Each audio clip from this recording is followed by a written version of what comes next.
ರಮೇಶ ರಮೇಶ ಇದೆಯೇನೋ ಒಳಗೆ? ಯಾರ್ ಸ್ವಾಮಿ ಬಂದಿರೋದು? ರಮೇಶ ಇಲ್ಲ, ಯಾರು ಬಂದಿರೋದು? ಬರ್ರಿ ಒಳಕ್ಕೆ. ಓ ಪಟೇಲಪ್ಪರ, ಬರಿ ಸ್ವಾಮಿ, ಹುಕ್ಕ ಬರ್ರಿ. ಇಲ್ಲ ಕಣಜಿ, ನಾನು ಕುಕ್ಕಮಕ್ಕೆ ಬಂದಿಲ್ಲ. ಅದು ರಮೇಶನ್ನ ಏನೋ ಕೇಳಬೇಕಾಗಿತ್ತು, ಅದಕ್ಕೆ ಬಂದಿದ್ದೆ. ಎಲ್ಗೋಗ್ಯಾನವನು? ಅಣ್ಣ ಏನಣ್ಣ ಬಂದಿದ್ದು? ಕುತ್ಕೊಳ್ಳೋಣ, ಕುತ್ಕ, ಕಾಪಿ ಕಾಸ್ಕೊಡ್ತೀನಿ. ನೋಡಮ್ಮ, ನಾನು ಕುಕ್ಕೊಂಡು ಕಾಪಿ ಕುಡಿಯಕ್ಕೆ ಬಂದಿಲ್ಲ. ಅದು ಈ ಮನೆ ಮೇಲೆ ಸಾಲ ಮಾಡಿದ್ನಲ್ಲ ನಿಮ್ಮಪ್ಪಯ್ಯ, ತೀರಿಸ್ತೀನಿ, ಮನೇನ ಜಪ್ತಿ ಮಾಡಬೇಡ್ರಿ ಅಂತ ಹೇಳಿ ನಿನ್ನ ತಮ್ಮ ಕೇಳ್ಕೊಂಡಿದ್ದ ನನ್ನ. ಅದಕ್ಕೆ ಸುಮ್ಮನಾಗಿದ್ದೆ. ಒಂದು ಅರ್ಧ ದುಡ್ಡ ಇನ್ನೊಂದು ಸ್ವಲ್ಪ ದಿನದಲ್ಲಿ ತಂದು ಕೊಡ್ತೀನಿ ಅಂತ ಹೇಳಿದ್ದ. ಏನೋ ಅಡಿಕೆ ವ್ಯಾಪಾರ ಶುರು ಮಾಡಿದ್ದೀನಿ ಕಣಣ್ಣ, ತಂದು ಕೊಡ್ತೀನಿ ಅಂತ ಹೇಳಿದ್ದ. ಅದಕ್ಕೇ ಕೊಟ್ಟರೆ ಇಸ್ಕೊಂಡು ಹೋಗೋಣ ಅಂತೇಳಿ ಬಂದಿದ್ದೆ ಕಣಮ್ಮ. ನಮಗೂ ಒಂದು ಸ್ವಲ್ಪ ದುಡ್ಡು ಬೇಕಾಗಿತ್ತು, ಇವಾಗ ದುಡ್ಡಿನ ಅವಶ್ಯಕತೆ ಐತೆ. ಎಲ್ಗೋದ ಅವನು? ಹಾಂ ಹೌದಣ್ಣ. ಅಣ್ಣ ನೀವು ಹಂಗೆಲ್ಲ ಏನು ಮಾಡಬೇಡಿ ಕಣಣ್ಣ, ನಿಮ್ಮ ಸಾಲನ ತೀರಿಸ್ಬಿಡ್ತೀವಿ ಆದಷ್ಟು ಬೇಗ.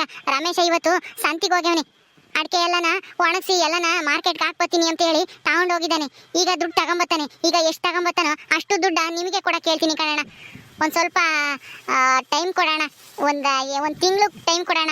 ಅಡಿಕೆ ವ್ಯಾಪಾರ ಚೆನ್ನಾಗಿ ಆದರೆ ಒಂದು ತಿಂಗಳೊಳಗಡೆ ಎಲ್ಲ ನಿಮ್ಮ ದುಡ್ಡೆಲ್ಲ ಕೊಟ್ಬಿಡ್ತೀವಿ. ದಯವಿಟ್ಟು ಮನೆ ಮಾತ್ರ ಜಪ್ತಿ ಮಾಡಿಬಿಡ ಕಣಣ್ಣ. ಹೌದು ಕಣ್ ಸ್ವಾಮಿ, ನೀವೇನಾದ್ರೂ ಹಂಗೇನ ಮಾಡಿರೆ ನಾನು ನನ್ನ ಮಕ್ಕಳು ಎಲ್ಲನ ಬೀದಿಗೆ ಬಿದ್ದುಬಿಡ್ತೀವಿ. ನಿಮಗೆ ಪುಣ್ಯ ಬರುತ್ತೆ, ನಮಗೆ ಸಾಲ ತೀರ್ಸಕ್ಕೆ ಒಂದಿಟ್ಟು ಅವಕಾಶ ಮಾಡಿಕೊಡ್ರಿ. ನನ್ನ ಮಗ ಅಡಿಕೆ ವ್ಯಾಪಾರ ಮಾಡ್ತಾ ಇದ್ದಾನೆ, ಇವಾಗ ಅಡಿಕೆ ವ್ಯಾಪಾರ ಚಂದಕ್ಕೆ ಆಗ್ತೈತಿ. ನಿಮ್ಮ ಸಾಲ ಎಲ್ಲ ತೀರಿಸ್ಬಿಡ್ತಾನೆ. ಹೌದಾ? ಸರಿ ಸರಿ, ಆದಷ್ಟು ಬೇಗ ನಮ್ಮ ದುಡ್ಡೆಲ್ಲ ನಾವು ವಾಪಸ್ ಕೊಟ್ಬಿಡಿ. ನಾವೇನು ಮನೆ ಜಪ್ತಿ ಮಾಡಲ್ಲ, ನಮಗೂ ಅರ್ಥ ಆಗುತ್ತೆ ನಿಮ್ಮ ಕಷ್ಟ ಏನು ಅಂತನ. ನೀವು ಮುಂಚೆ ಎಲ್ಲ ಬಾಳಿ ಬದುಕಿರೋರು, ಆದ್ರಿಂದ ನಿಮಗೆ ಟೈಮ್ ಕೊಡ್ತಾ ಇದ್ದೀನಿ. ಆದಷ್ಟು ಬೇಗ ನಮ್ಮ ದುಡ್ಡೆಲ್ಲ ನಾವು ವಾಪಸ್ ಕೊಟ್ಬಿಡಿ. ನಮಗೂ ದುಡ್ಡಿನ ಅವಶ್ಯಕತೆ ತುಂಬ ಐತೆ. ಸರಿ ಕಣಣ್ಣ, ಆಯ್ತು. ನಿಮ್ಗೆ ದೇವರು ಒಳ್ಳೇದ್ ಮಾಡ್ತಾನೆ ಕಣಣ್ಣ. ಆದಷ್ಟು ಬೇಗ ನಿಮ್ಮ ಸಾಲನೆಲ್ಲನ ತೀರಿಸ್ಬಿಡ್ತೀವಿ. ನಮ್ಮ ಮನೆ ಪತ್ರಗಳೆಲ್ಲನ ನಿಮ್ಮ ಹತ್ರನೇ ಇದಾವಣ್ಣ. ಹೂನಮ್ಮ, ನಿಮ್ಮಪ್ಪ ಮನೆ ಪತ್ರ ಎಲ್ಲ ತಂದುಕೊಟ್ಟು ನನ್ನ ಬೇಡ್ಕೊಂಬಿಟ್ಟ ದುಡ್ಡು ಕೊಡು ಅಂತ ಹೇಳಿ. ಹಂಗಾಗಿ ನಾನು ಇನ್ನೇನು ಮಾಡೋದು ಅಂತ ಹೇಳಿ ಕೊಟ್ಬಿಟ್ಟೆ. ಆದರೆ ನನಗೆ ಇವಾಗ ಗೊತ್ತಾಗ್ತೈತಿ, ಕೊಡಬಾರ್ದಾಗಿತ್ತು, ನಾನು ತುಂಬ ದೊಡ್ಡ ತಪ್ಪು ಮಾಡಿದೆ ಅಂತ ಹೇಳಿ. ನನ್ನ ಬೈಕೆ ಬೇಡ್ರಿ ನೀವು. ಆದಷ್ಟು ಬೇಗ ಸಾಲ ಎಲ್ಲ ತೀರಿಸ್ಬಿಡ್ರಿ, ನಿಮ್ಮ ಪತ್ರ ವಾಪಸ್ ಕೊಟ್ಬಿಡ್ತೀನಿ.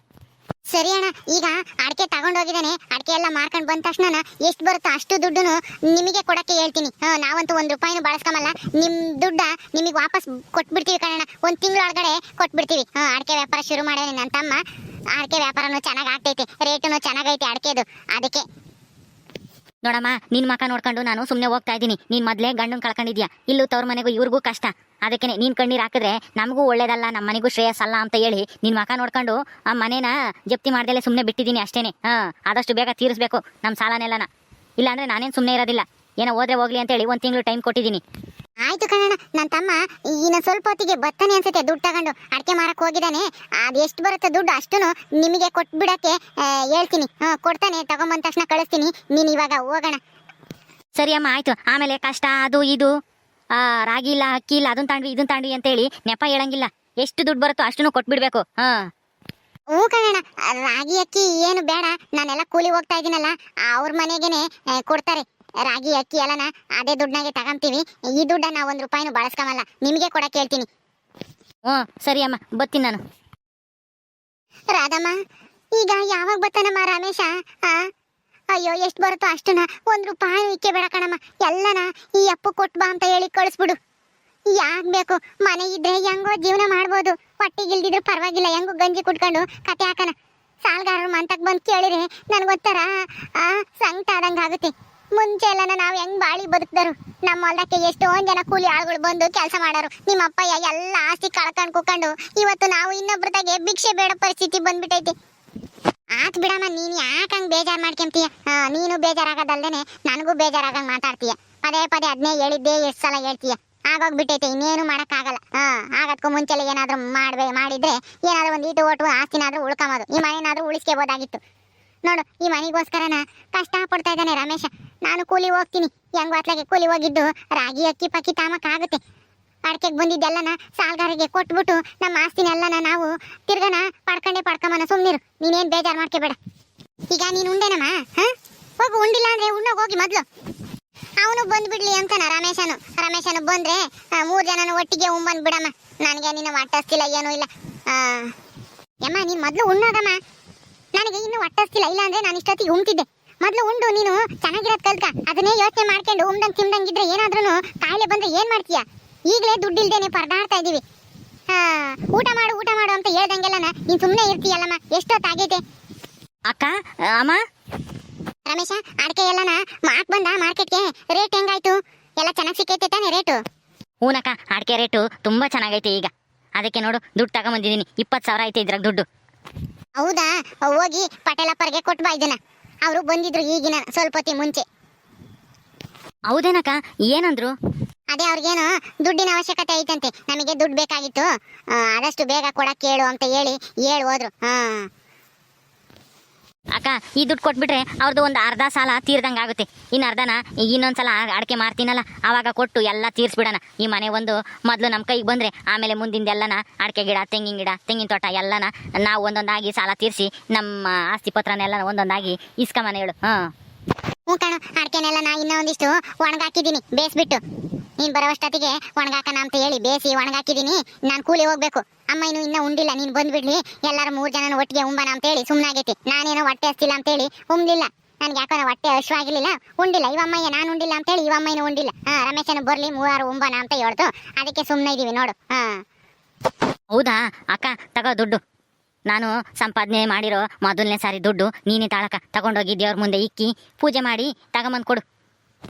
ನಾನ ಬೇಡ ಕಣೋ ರಮೇಶ, ನಾನು ಗಂಡ ಸತ್ತಿರೋ ವಿಧವೆ, ನಾನು ಆ ದುಡ್ಡನ್ನ ಮುಟ್ಟಬಾರ್ದು. ಅಮ್ಮನ ಕೈಗೆ ಕೊಡು, ಅಮ್ಮನೇನೆ ಪೂಜೆ ಮಾಡ್ಲಿ. ಏನ್ ಮಾಡೋದು, ಅಪ್ಪ ಯಾದ್ರು ಒಯ್ದಾರಲ್ಲ, ಅಮ್ಮ ಯಾದ್ರು ಮುತ್ತೈದೆ ಆಗೈತಿ. ನನಗೆ ಪೂಜೆ ಮಾಡೋ ಭಾಗ್ಯನೂ ಇಲ್ಲ. ಬೇಡ, ನಾನು ಮುಟ್ಟಿರಿ ಆಮೇಲೆ ಏನಾಗುತ್ತೋ ಏನೋ. ಈಗ ಹೆಂಗೋ ಚೆನ್ನಾಗಿ ಅಡಿಕೆ ವ್ಯಾಪಾರ ಚೆನ್ನಾಗಿ ಆಗ್ತೈತಿ, ಆದ್ರೆ ನಾನು ಮುಟ್ಟಿ ಏನಾದ್ರೂ ಹೆಚ್ಚು ಕಮ್ಮಿ ಆದ್ರೆ ಬೇಡ ಕಣೋ. ಅಕ್ಕ, ನೀನು ಯಾಕಕ್ಕ ಅದನ್ನೇನೆ ಗಂಡ ಸತ್ತಿರೋಳು ವಿದ್ವೆ ಅಂತ ಹೇಳಿ ಅದನ್ನೇ ಮನಸ್ನಾಗ ಇಕ್ಕೊಂಡಿದ್ಯಾ? ಮರ್ತು ಬಿಡು, ಇನ್ನೇನು ಮಾಡೋಕ್ಕಾಗುತ್ತೆ. ನಿನ್ನ ಹಣೆ ಬರ್ದಾಗ ಇಷ್ಟೇ ಅನ್ಸುತ್ತೆ, ನೀನು ಮುತ್ತೈದೆ ಆಗಿರೋ ಭಾಗ್ಯ ಪಡ್ಕೊಂಬಂದಿದ್ದು. ಅದಕ್ಕೋಸ್ಕರನ ಪೂಜೆ ಮಾಡಬಾರ್ದು ಅಂತ ಏನು ಕಾನೂನು ಇಲ್ವಲ್ಲ? ಯಾರೋ ಮೂಢನಂಬಿಕೆ ಗೊತ್ತಿಲ್ಲದೆ ಇರೋ ಜನಗಳು ಅದನ್ನೆಲ್ಲ ನಡೆಸ್ತಾರೆ. ವಿದ್ವೆಯರು ಪೂಜೆ ಮಾಡಬಾರ್ದು ಅದು ಇದು ಅಂತ ಹೇಳಿ. ನೀನು ಯಾಕೆ ಅದನ್ನು ಬೇಜಾರು ಮಾಡ್ಕೊಂತೀಯ? ಯಾರೋ ಮಾಡೋದು ಇದನ್ನ ತಗ, ನಿನ್ನ ಕೈ ಯಾರೇನೆ ನೀನೇನೆ ಪೂಜೆ ಮಾಡಿ ತಂದ್ಕೊಡು. ಯಾಕಂದರೆ ನೀನೇ ತಾನೇ ನನಗೆ ಹಿಂಗೆ ಅಡಿಕೆ ವ್ಯಾಪಾರ ಮಾಡು ಅಂತ ಹೇಳಿ ನಿನ್ನ ಒಡವೆನೆಲ್ಲ ತಂದ್ಕೊಟ್ಟಿದ್ದು. ನೀನೇನಾದರೂ ಆ ಒಡವೆ ಕೊಡಲಿಲ್ಲ ಅಂತಂದರೆ ನಾನು ಕಂಡರೊಲ್ದಕ್ಕೆ ಕೂಲಿ ಹೋಗ್ಬೇಕಾಗಿತ್ತು. ಕೂಲಿ ಹೋದ ಇಷ್ಟೊಂದು ಸಂಪಾದನೆ ಮಾಡೋಕ್ಕಾಗ್ತಿತ್ತಾ? ಅದಕ್ಕೆ ನೀನೇ ತಗೊಳಕ, ನೀನೇ ಮುಟ್ಟಿ ನೀನೇ ಪೂಜೆ ಮಾಡಿ ತಂದ್ಕೊಡು. ಅಲ್ಲ ಕಣೋ ರಮೇಶ, ನಾನು ಇದನ್ನ ತಗೊಂಡು ದೇವ್ರ ಮುಂದಕ್ಕೆ ಪೂಜೆ ಮಾಡಿ ಆಮೇಲೆ ನಿನ್ನ ಅಡಿಕೆ ವ್ಯಾಪಾರಕ್ಕೆ ಏನಾದರೂ ತೊಂದರೆ ಆದರೆ ಆವಾಗ ನನಗಂತೂ ತಡ್ಕೊಂಬಕ್ಕಾಗಲ್ಲ, ಬೇಜಾರಾಗ್ಬಿಡುತ್ತೆ. ನಾನು ಬೇಡ ಕಣೋ, ನೀನೇ ಹೋಗಿ ಪೂಜೆ ಮಾಡೋಗು, ನೀನೇ ಇಟ್ಬಿಟ್ಟು. ನಾನು ಬೇಡಪ್ಪ, ನಾನು ಮುಟ್ಟಲ್ಲ ಇದನ್ನ. ಅಮ್ಮ, ಇವನಿನ್ನ ಚಿಕ್ಕ ಹುಡುಗ, ಇವನಿಗೇನು ಗೊತ್ತಿಲ್ಲ. ನೀನಾದ್ರೂ ಹೇಳಮ್ಮ, ಹಿಂಗೆ ವಿದ್ವೆಯರು ಹಂಗೆಲ್ಲ ಪೂಜೆ ಮಾಡಬಾರ್ದು ಅಂತ ಹೇಳಿ. ನೋಡು, ನನ್ನೇ ಪೂಜೆ ಮಾಡಿ ತಂದ್ಕೊಡು ಅಂತ ಹೇಳ್ತಾ ಇದ್ದೇನೆ. ನಾನು ಇದನ್ನ ಮುಟ್ಟಿ ಏನಾದರೂ ಹೆಚ್ಚು ಕಮ್ಮಿ ಆದರೆ ಹ್ಞೂ ಕಣ ರಮೇಶ, ವಿದ್ವೆಯರು ಹಂಗೆಲ್ಲನ ಒಳ್ಳೆ ಕೆಲಸಕ್ಕೆ ಮುಂದಕ್ಕೆ ಹೋಗ್ಬಾರ್ದು, ಪೂಜೆನೂ ಮಾಡಬಾರ್ದು. ಅವರು ಎಲ್ಲ ಸಂಪ್ರದಾಯ ನಡೆಸ್ಕೊಂಬಂದಿರೋದು. ನಮ್ಮೂರಾಗೂ ಎಲ್ಲರೂ ಅಷ್ಟೇನೆ, ಯಾರೂ ವಿದ್ವೆಯರು ಪೂಜೆ ಗೀಜೆ ಯಾತನು ಒಳ್ಳೆ ಕೆಲಸ ಆಗ್ತಿದೆ ಅಲ್ಲಿ ಯಾರು ಹೋಗಲ್ಲ ವಿದ್ವೆಯರು. ಅಮ್ಮ, ನನಗೆ ಆ ಸಂಪ್ರದಾಯ ಮೂಢನಂಬಿಕೆ ಅದರಲ್ಲೆಲ್ಲ ನಂಬಿಕೆನೇ ಇಲ್ಲ. ನನಗೆ ನಮ್ಮ ಅಕ್ಕನೇ ಮುಖ್ಯ. ಇವಳಿಲ್ಲ ಅಂತಂದಿದ್ರೆ ಇವತ್ತು ಇದನ್ನ ಸಂಪಾದನೆ ಮಾಡೋಕ್ಕಾಗ್ತಿತ್ತಾ ಹೇಳು? ಇವಳು ತನ್ನ ಗಂಡು ನೆನಪಿಗೋಸ್ಕರನ ಇಟ್ಕೊಂಡಿದ್ದು ಒಡವೆನೇ ಕೊಟ್ಟಿದ್ದಾಳೆ. ಅಂಥದ್ರಲ್ಲಿ ನನಗೆ ಇವಳೇ ದೇವರಿದ್ದಂಗೆ. ಇವಳ ಕೈಯಾರೇನೆ ಕೊಡಬೇಕು, ಆವಾಗಲೇ ನನ್ನ ವ್ಯಾಪಾರ ಇನ್ನೂ ಚೆನ್ನಾಗಾಗೋದು ಅಂತ ಹೇಳಿ ನನ್ನ ಮನಸ್ಸು ಹೇಳ್ತಾ ಐತೆ. ಅಕ್ಕ ತಾಳಕ್ಕ ದಯವಿಟ್ಟು. ಅಯ್ಯೋ ರಮೇಶ, ನಾನು ಹೇಳೋದು ನಿನ್ಗೆ ಅರ್ಥ ಆಗ್ತಿಲ್ವೇನೋ? ಹಂಗೆಲ್ಲ ಬ್ಯಾಡ ಕಣೋ. ತಿರುಗಿ ಏನಾದ್ರೂ ನಿನ್ನ ವ್ಯಾಪಾರಕ್ಕೆ ತೊಂದರೆ ಆದ್ರೆ ಈಗಲೇ ಸಾಲ ತೀರ್ಸಕ್ಕಾಗದೆ ಒದ್ದಾಡ್ತಾ ಇದೀವಿ. ಈಗ ಹೆಂಗು ವ್ಯಾಪಾರ ಸ್ವಲ್ಪ ಚೆನ್ನಾಗಿ ಆಗ್ತೈತೆ, ಅಡಿಕೆನೂ ಚೆನ್ನಾಗಿ ಎಲ್ಲನ ರೇಟುನು ಸಿಗ್ತೈತೆ, ಒಳ್ಳೆ ದುಡ್ಡುನು ಸಿಕ್ಕೈತೆ ನಿನಗೆ. ಮೊದಲನೇ ಸಾರಿ ನಾನು ಮುಟ್ಟಿ ಆಮೇಲೆ ಏನಾದರೂ ಅಪಶಕುನ ಆದ್ರೆ ಅದಕ್ಕೆ ಕಣೋ ಹೇಳ್ತಾ ಇರೋದು, ಏನು ಬೇಡ ಅಂತನ. ನೋಡಕ್ಕ, ಇವತ್ತು ನಾನು ಇದನ್ನ ಸಂಪಾದನೆ ಮಾಡಿರೋದಕ್ಕೆ ನೀನೇ ಕಾರಣ. ನೀನೇ ನನಗೆ ಸ್ಫೂರ್ತಿ ಇದ್ದಂಗೆ. ನೀನೇ ಧೈರ್ಯ ತುಂಬಿ ಅಡಿಕೆ ವ್ಯಾಪಾರ ಮಾಡು ಅಂತ ಹೇಳಿ ನನಗೆ ದುಡ್ಡು ಕೊಟ್ಟಳು ನೀನೇ ದುಡ್ಡು ಕೊಟ್ಟಿರೋದಕ್ಕೆ ತಾನೇ ನಾನು ಇವತ್ತು ಸಂಪಾದನೆ ಮಾಡೋಕ್ಕಾಗಿರೋದು. ಅದಕ್ಕೆ ನನ್ನ ಸಂಪಾದನೆಯಲ್ಲಿ ನೀನೇ ಮೊದಲನೇ ಸಾರಿ ದೇವ್ರ ಪೂಜೆ ಮಾಡಿ ತಂದ್ಕೊಡು. ಏನೂ ಆಗಲ್ಲ, ತಗೊಂಡೋಗು. ತಗೊಳಕ್ಕ, ಇಡ್ಕ, ಇನ್ನೂ ಏನು ಯೋಚನೆ ಮಾಡ್ತೀಯಾ? ತಗ. ಎಲ್ಲಾರು ವಿದ್ವೆ ಅಂತ ಹೇಳಿ ಯಾವುದೇ ಶುಭ ಕಾರ್ಯಕ್ಕೂ ಕರೀತಿರ್ಲಿಲ್ಲ. ಅದಕ್ಕೆ ನನ್ನ ಮನಸ್ಸಿನಾಗೆ ಅದೇ ಉಳ್ಕೊಂಡ್ಬಿಟ್ಟಿತ್ತು. ನಿನಗೂ ಏನಾದರೂ ತೊಂದರೆ ಆದಾತು ಅಂತ ಹೇಳಿ ಅದಕ್ಕೆ ಹಂಗಂತ ಹೇಳಿದೆ. ಸರಿ ತಾಂಬ, ನೀನು ಇಷ್ಟು ಹೇಳ್ತಾ ಇದೀಯ, ನನ್ನ ಮೇಲೆ ಇಷ್ಟೊಂದು ನಂಬಿಕೆ ಇಟ್ಕೊಂಡಿದ್ಯಾ ಅಂದರೆ ನಾನೇ ದೇವ್ರ ಮುಂದೆ ಇಕ್ಕಿ ಪೂಜೆ ಮಾಡಿ ತಂದ್ಕೊಡ್ತೀನಿ, ಎಲ್ಲ ಒಳ್ಳೇದಾಗುತ್ತೆ, ಕೊಡು. ಅಕ್ಕ, ಯಾರೋ ಏನೋ ಹೇಳ್ತಾರೆ ಅಂತ ಹೇಳಿ ನೀನು ಅದನ್ನೆಲ್ಲ ಯಾಕೆ ಮನಸ್ನಾಗ ಇಕ್ಕೊಂತೀಯ? ಅದನ್ನೆಲ್ಲ ಮನಸ್ನಾಗ ಇಕ್ಕಬೇಡ, ನಿನಗೂ ಒಳ್ಳೆ ಕಾಲ ಬಂದೇ ಬರುತ್ತೆ. ತಗೊಂಡೋಗು, ಸುಮ್ಮನೆ ಕಣ್ಣೀರು ಹೊರ್ಸ್ಕೊಂಡು ಪೂಜೆ ಮಾಡಿ ತಗೊಂಬಂದು ಕೊಡು ಬೇಗ. ಸರಿ ಕಣೋ, ಆಯ್ತು, ನಿನಗೆ ಒಳ್ಳೇದಾಗ್ಲಿ. ನಾನಂತೂ ಯಾವಾಗಲೂ ನೀನು ಚೆನ್ನಾಗಿರ್ಬೇಕು ಅಂತಾನೆ ಬಯಸೋದು. ಯಮ್ಮ, ನೀನು ಟೈಮಿಗೆ ಊಟ ಮಾಡೋದು ಕಲ್ಕ. ಊಟ ಮಾಡದೆ ಏನಾದ್ರೂ ಕಾಯಿಲೆ ಗೀಲೆ ಆದರೆ ಅದಕ್ಕೆ ಬೇರೆ ಆಸ್ಪತ್ರೆಗೆ ತೋರ್ಸೋಕ್ಕೆ ದುಡ್ಡಿಲ್ಲ ಕಣಮ್ಮ, ಅರ್ಥ ಮಾಡ್ಕೊ. ನಾವು ಮುಂಚೆ ಥರ ಹಾಗೆ ಆಗ್ತೀವಿ. ನೀನೇನು ಯೋಚನೆ ಮಾಡಬೇಡ. ಯೋಚನೆ ಮಾಡಿ ಇಲ್ಲದ ಕಾಯಿಲೆ ಕೊಂಡ್ಕೋಬೇಡ. ಸರಿ ಕಣಪ್ಪ ಆಯ್ತು. ಈಗ ನಿಮ್ಮ ಅಕ್ಕ ನಿನಗೆ ಸಂಪಾದನೆ ಮಾಡೋ ದಾರಿ ತೋರಿಸ್ಕೊಟ್ಟವಳೆ, ಆದ್ರೆ ಮುಂದೆ ನೀನು ಅವಳು ಕೈ ಬಿಡ್ಬೇಡಪ್ಪ.